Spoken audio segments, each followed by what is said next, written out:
Hi, I'm Megan. This is my husband Billy. We met on eHarmony. These are our children, Michael and Lydia. And these are my siblings, Jacob and Zoe.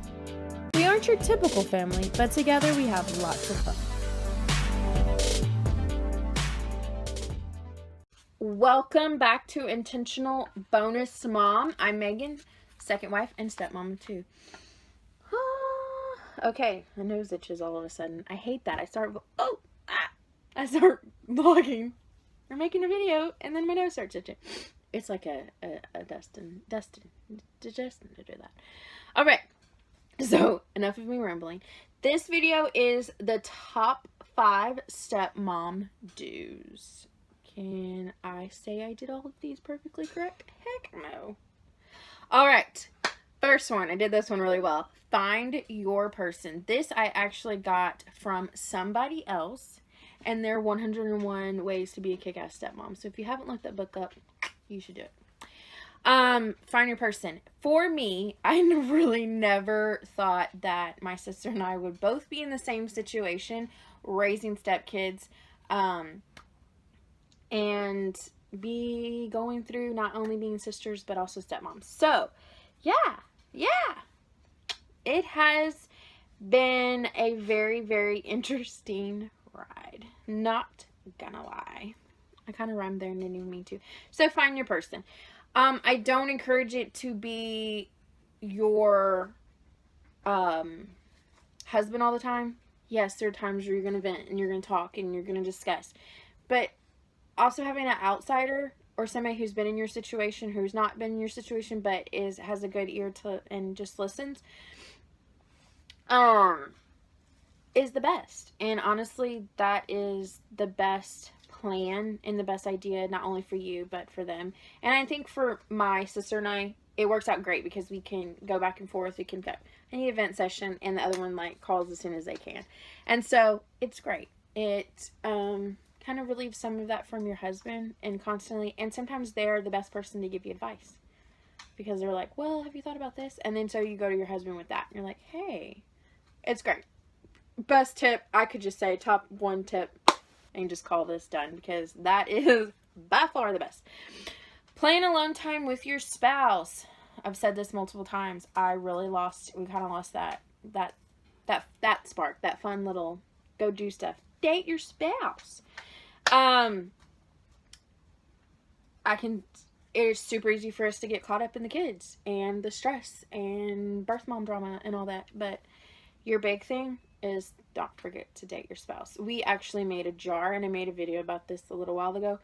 A date night jar, and you pick a date, and some of the dates are like at home dates, some of the dates are like going out date.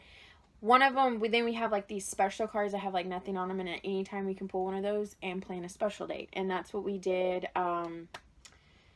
Well, by the time you see this video, it's months ago.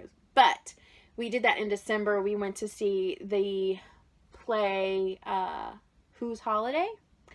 And it was something very important to me. I wanted to go. I thought it was going to be a blast. It was a blast. But we planned to go to dinner, and we planned to do that, and we actually even went out of town, so it made it even more special. And we did a little bit of Christmas shopping while we were there, so it was awesome. Okay, so date night jar, trade off with your friends if they have small kids, like you take their kids, they take your kids, kind of thing, and work it out, girl. There are people out there. Grandparents are not the only ones. In fact, a lot of times, well, I shouldn't say this. From my experience, aunts and uncles are amazing too.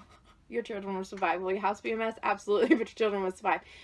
A lot of aunts want that time. Uncles want that time with the kids. And so they're willing to do it too. So, not saying all, because some are just like really suck at being an aunt. But a lot of them, they're cool with it. They want that time with the kids too. So, trade off with them, girl. Call in that favor from your sibling. I am one of those ones that absolutely love aunt and kid dates. I do dates with them, or aunt and kid weekends or whatever. 4 kids, not a big deal. We're just going to get a different car because my car won't fit them all anymore. Don't forget about yourself. I've said in my videos many times before, I lost my motivation. Why did I lose my motivation? Because my home life was hectic and crazy. So,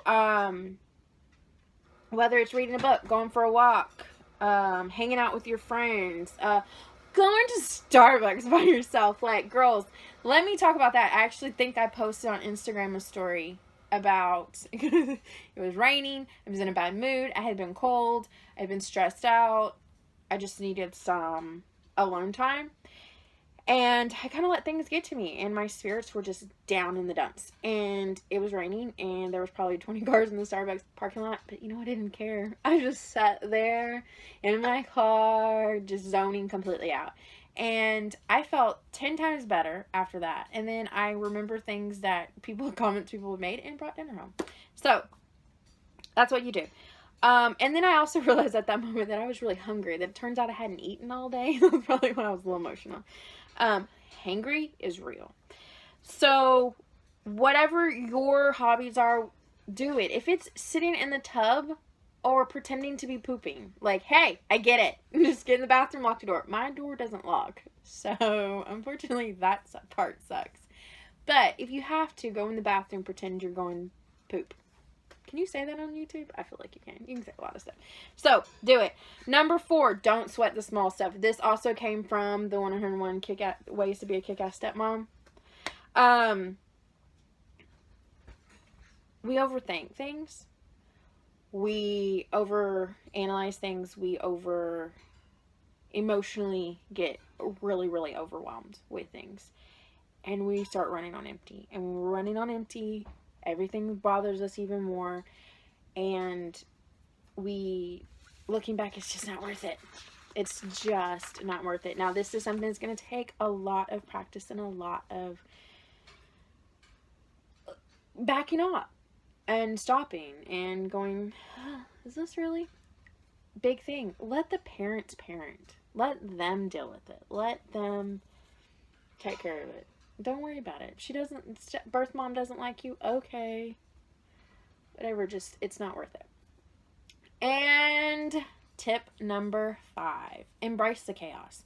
Life is chaotic, whether they're your birth children, your adopted children, you're raising nieces and nephews, you got 12 siblings. Embrace the chaos. It's chaotic. There'll be days where one day feels like 10 years all in one day. And then there's going to be days where they're going to go by so fast that you're going to miss these days one day, not one time.